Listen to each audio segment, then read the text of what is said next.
Welcome to Samba Samba. Enjoy the video. You'll begin by powering on the Xbox Series X and confirming the controller has fresh batteries or is charged. This matters because low power prevents pairing. Once done, press and release the Xbox button to wake the console, then press and hold the controller's pair button near the top until the Xbox button flashes. Make sure you're within about 3 meters and clear line of sight. This improves signal and speeds up discovery. Next, press the console's pair button once. This triggers discovery mode, and the Xbox button on the console will start flashing rapidly.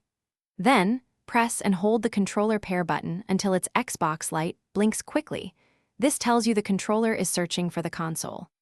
It's important to do these steps in sequence so the devices negotiate connection details. Once the controller's light turns solid, the wireless link is established, and inputs will respond immediately. Finally, verify the link by opening the guide and moving the stick. Inputs should be instant. This confirms profile and firmware handshake completed.